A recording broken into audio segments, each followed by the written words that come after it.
Hello, I'm Refashionista Sheri, and you probably remember this dress because I thrifted it not too long ago, but it is just super frumptastic, and even though it has awesome, great deep pockets, I do think it needs a refashion, so let's take it down to the studio and transform it into something we'll actually wear.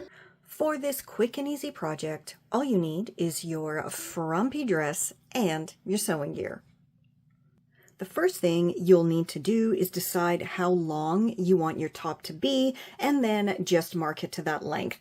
Because this dress has pockets on it, I'm not going to do that, and I'm simply going to chop it right above the pockets here because I want to salvage them, and the length is actually going to be pretty perfect for me then as well.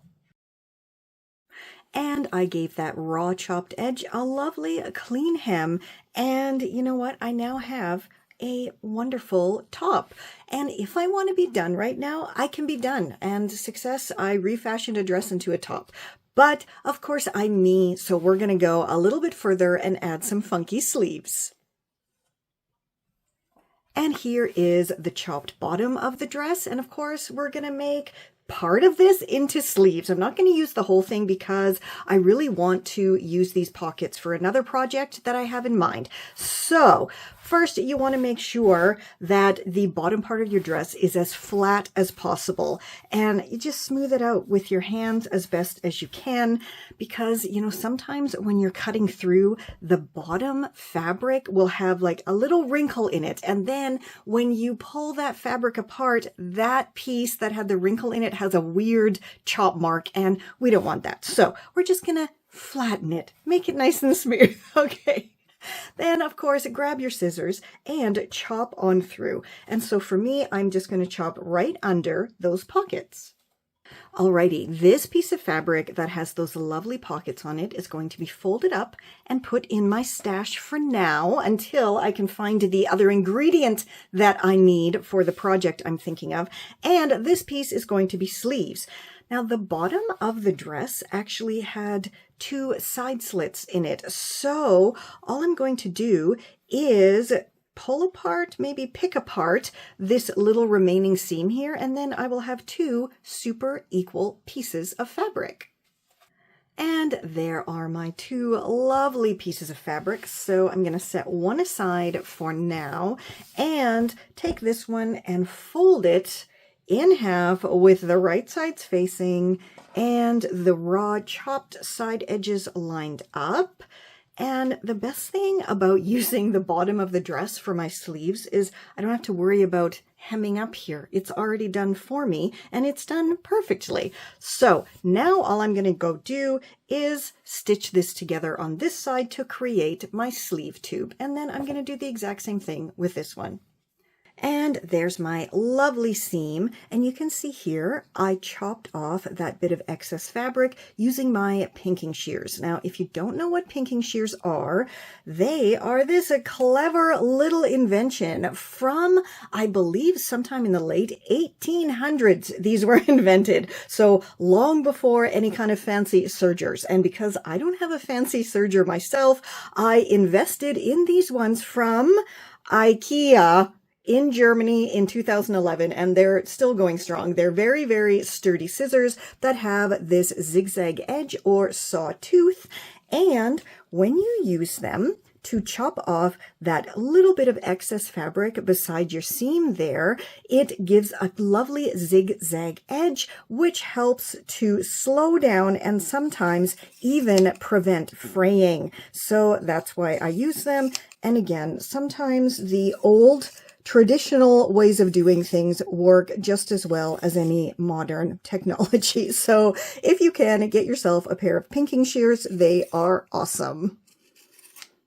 So I now have both of my sleeve tubes inside out with one on top of the other, and all of the edges and seams all lined up with their counterparts here, right? So here's the stitched edge with the pinking sheared edge here lined up, the bottom hem, everything lined up perfectly. Now I'm going to grab the top of the dress that I already finished, And you can see here that the sleeve area is curved. So we want to use this sleeve armhole as a template and just chop out this area here so we can fit the sleeves nicely together and we're not going to have a lot of excess to chop off. And also by doing that, you're also ensuring that your sleeve is going to be the right size on top and on the bottom. Because if you don't do that and you just put the sleeve in as it is, this whole bottom part is going to actually be longer by your armpit and by your side. And we don't want that, right? We want the longer part to be on the exterior of our arm, not inside, because then it hangs down and you can kind of see the seam inside and it doesn't look nice. So anyway, that is a very long-winded explanation for what I am doing right now, which is simply using the armhole as a template to create the perfect shape for my sleeve. Okay, so because I want to have this side that I actually stitched going down the same side as the side seam, I'm lining up the side seam here with it. So everything is going to be in the right spot. And then I'm going to line up the top with this chopped edge. And now I can finally go and chop this out using it as a template. And when I flip this to the side, you can see here I have kind of a V shape chopped out of one side of my sleeve. And in theory, hopefully, I mean, I have done this a couple times before and it's been successful, so hopefully it's going to work this time too, that this V is going to fit perfectly in here and we're going to be able to stitch the sleeve on. So as always, I have my top inside out and I have my sleeve right side out. So then that way, when I pop my sleeve into the top, the right sides will be facing. And let's see if my little idea here is going to be successful this time. So just finding that underarm seam and lining it up here with that underarm seam. And I'm just going to match this up all the way around. And of course, because I didn't actually round off the top, which you should do, round off that top. Otherwise, you're going to be left with what I'm left with doing here. And that is going all the way around. And as you can see, I definitely have some overhang here, which I'll just chop it off. But basically, that's all I'm going to do is line all of this up and then go and stitch all the way around and then chop off this excess here. So I just want to show you that I do indeed make silly mistakes all of the time, and the older I get and the further into perimenopause I get, the worse it gets. Like stitching the wrong sides together. Like you can see, this is the wrong side, this is the right side. Luckily, I didn't get too far, just about that far stitching before I noticed, but now I'm going to unpick all this and start again with the right sides facing.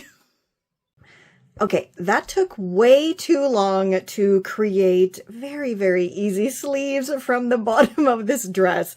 I truly think that perimenopause is ruining my refashionista brain. So hopefully I'll be able to sort that out sooner than later. But it is now time to try on this adorable short sleeve top and style it up.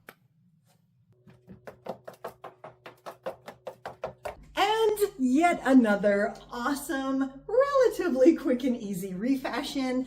I mean, it really is simple to transform a frumpy frock into an adorable new top for yourself, even with perimenopause brain and making all those mistakes. This was still a pretty fast project. And I want to know if you guys have any kind of things going on with your own brain right now that maybe are making your life, I can't even talk normally anymore, but I'm wondering, let's try again, if you guys have anything going on in your own brain, in your own body, that is making life incredibly difficult and what you're doing to cope. I myself am on so many different supplements and powders and all of that, and I'm still looking for a new doctor who will hopefully prescribe me some HRT because I'm suffering, and I don't think it's fair that I can't have it for whatever patriarchal societal reason. Anyway,